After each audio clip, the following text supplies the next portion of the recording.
S ನಮಸ್ತೆ sir. ನಮಸ್ತೆ madam. ನಾಗಮಂಗಲದಲ್ಲಿ ನಡೆದಿರ್ತಕ್ಕಂತ ಘಟನೆ ಬಗ್ಗೆ ಮೊದಲ ಅಭಿಪ್ರಾಯ ಏನ್ ವ್ಯಕ್ತಪಡಿಸ್ತೀರಾ ಸರ್?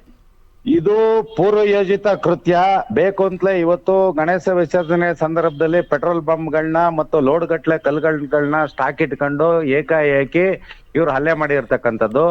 ಕಳೆದ ವರ್ಷ ಇದೇ ರೀತಿ ಒಂದು ಸಂಘರ್ಷ ಆಗಿದ್ದಂತ ಸಂದರ್ಭದಲ್ಲಿ ಈ ಪೊಲೀಸ್ನವರು ಅಲ್ಲಿ ಬಿಗಿ ಬಂದೋಬಸ್ತನ್ನ ಏರ್ಪಡಿಸಬೇಕಾಗಿತ್ತು ಮತ್ತು ಸೂಕ್ತ ರಕ್ಷಣೆಯನ್ನ ಕೊಡಬೇಕಾಗಿತ್ತು. ಅವೆರಡರಲ್ಲೂ ಕೂಡ ಜಿಲ್ಲಾ ಪೊಲೀಸ್ ವರಿಷ್ಠರು ಸಂಪೂರ್ಣವಾಗಿ ವಿಫಲ ಆಗಿದ್ದಾರೆ. ಇದು ಪೂರ್ವ ನಿಯೋಜಿತ ಕೃತ್ಯ. ಮತ್ತೆ ಗೃಹ ಸಚಿವರು ಏನ್ ಹೇಳ್ತಾರೆ, ಇವತ್ತು 25ಕ್ಕೂ ಹೆಚ್ಚು ಅಂಗಡಿಗಳು ಸುಟ್ಟೋಗಿದ್ದಾವೆ, ಇವತ್ತು ಬಡವರು ಬದುಕು ಬೀದಿಗೆ ಬಂದಿದೆ. ಇಂತಹ ಸಂದರ್ಭದಲ್ಲಿ ಏನು ಆಗಿಲ್ಲ, ಸಣ್ಣ ಪುಟ್ಟ ಘಟನೆ, ಗುಂಪು ಘರ್ಷಣೆ, ಇದು ಕೋಮು ಸಂಘರ್ಷ ಅಲ್ಲ ಅನ್ನೋ ಹೇಳೋದ್ರ ಮುಖಾಂತರ, ಏನು ನಡೆದೇ ಇಲ್ಲ ಅನ್ನೋ ಹೇಳೋ ಮುಖಾಂತರ ಅತಿಯಾದ ಓಲೈಕೆಗೆ ಇವತ್ತು ರಾಜ್ಯ ಸರ್ಕಾರ ಮುಂದಾಗಿದೆ.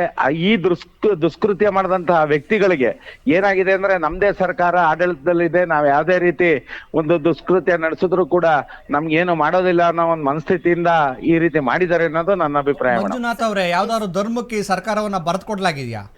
ಈಗ ಅತಿ ಏನು ಅಂತಂದ್ರೆ ಇಲ್ಲಿ ಖಂಡಿತ ಏನಾಗಿದೆ, ಇಂಥ ಧರ್ಮಕ್ಕೆ ಕಾಂಗ್ರೆಸ್ ಪಕ್ಷವನ್ನ ಗುತ್ತಿಗೆ ಕೊಡಲಾಗಿದೆ, ಕಾಂಗ್ರೆಸ್ ಸರ್ಕಾರವನ್ನ. ಇದು ಪ್ರಜಾಪ್ರಭುತ್ವದ ವ್ಯವಸ್ಥೆಯಲ್ಲಿ ಏನು ಜನಗಳ ಮತದಿಂದ ಆರಿಸಿ ಬಂದಿರುವಂತ ಒಂದು ಸರ್ಕಾರ. ಈ ಸರ್ಕಾರ ಏನ್ ಮಾಡ್ಬೇಕು? ಸಂವಿಧಾನದ ಅಡಿಯಲ್ಲಿ ಎಲ್ಲರನ್ನು ಸಮಾನವಾಗಿ ಕಾಣಬೇಕು. ಸರ್, ಏನಾಗಿದೆ ಅಂದ್ರೆ ಸಂವಿಧಾನದ ಮೊದಲನೇ ಆಶಯ ಸರ್ವರಿಗೂ ಸಮಬಾಳು, ಸರ್ವರಿಗೂ ಸಮಪಾಲು ಅನ್ನೋದು. ಈ ಆಶಯವನ್ನೇ ಮರೆತು ಫುಲ್ ಅಪೀಸ್ಮೆಂಟ್ ಪಾಲಿಟಿಕ್ಸ್ಗೆ, ಅತಿಯಾದ ತುಷ್ಟೀಕರಣದ ರಾಜಕೀಯಕ್ಕೆ ಈ ಸರ್ಕಾರ ಮುಂದಾಗಿರೋದೇ ಈ ಎಲ್ಲಾ ಅನಾಹುತಗಳಿಗೆ ಕಾರಣ. ಏನು ಅಂತಂದ್ರೆ, ನಾವೇನ್ ಮಾಡಿದ್ರು ಕೂಡ ಕಾಂಗ್ರೆಸ್ ಸರ್ಕಾರ ನಮ್ ರಕ್ಷಣೆಗಿರ್ತದೆ, ನಮ್ಮನ್ನ ರಕ್ಷಣೆ ಮಾಡ್ತದೆ ಅನ್ನೋದು ಒಂದು ಮಾನಸಿಕತೆ ಇವತ್ತು ಆ ದುಷ್ಕೃತ್ಯ ಮಾಡಿದಂತರ ಮನ್ಸಲ್ಲಿ ಇವತ್ತು ಬಿಗಿಯಾಗಿ ಬೇರೂರಿದೆ.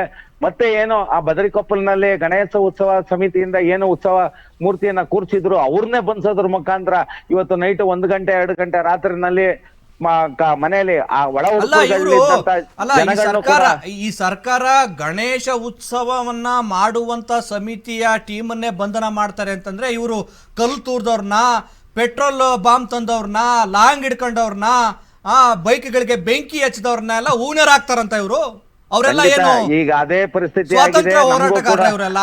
ನಮಗೂ ಕೂಡ ಅದೇ ರೀತಿ ಭಾವನೆ ಆಗಿದೆ. ಮಂಡ್ಯ ಜಿಲ್ಲೆ ಇವತ್ತು ಯಾವ ರೀತಿ ಆಗಿದೆ ಅಂದ್ರೆ, ನಾವು ಪಾಕಿಸ್ತಾನದಲ್ಲಿ ಇದೀವೋ ಇಲ್ಲ ಬಾಂಗ್ಲಾದೇಶದಲ್ಲಿ ಇದೀವೋ ಅನ್ನೋ ಒಂದು ಅನುಮಾನ ನಮ್ಮಲ್ಲಿ ಮೂಡ್ತಾ ಇದೆ. ಸರ್ಕಾರ ಇದೆಯೋ ಇಲ್ಲ ಸತ್ತೋಗಿದೆಯೋ ಅನ್ನೋ ಒಂದು ಅನುಮಾನನೂ ಕೂಡ ನಮ್ಮನ್ನ ಕಾಡ್ತಾ ಇದೆ.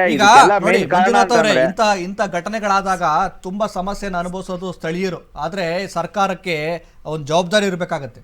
ಸರ್, ದುಷ್ಕೃತ್ಯನ ಯಾರೇ ಮಾಡಿದ್ರು ಕೂಡ ಧರ್ಮಾತೀತವಾಗಿ ಎಲ್ರನ್ನೂ ಕೂಡ ಬಂಧಿಸ್ಬೇಕು. ಆದ್ರೆ ಕಲ್ತೋರ್ದವ್ರನ್ನ ಬಿಟ್ಬಿಟ್ಟು ಉತ್ಸವ ಮೂರ್ತಿಯನ್ನ ಪ್ರತಿಷ್ಠಾಪನೆ ಮಾಡಿದವ್ರ ಮನೆ ನುಗ್ಗಿ ಎಳ್ಕೊಯ್ತಾರೆ ಅಂತಂದ್ರೆ, ಈ ಸರ್ಕಾರ ಯಾವ ಲಜ್ಜೆಗೆಟ್ಟ ಸರ್ಕಾರ, ಹಿಂದೂ ವಿರೋಧಿ ಸರ್ಕಾರ ಇದೆ ಅಂತ ನಾವು ತಿಳ್ಕೋಬೇಕು.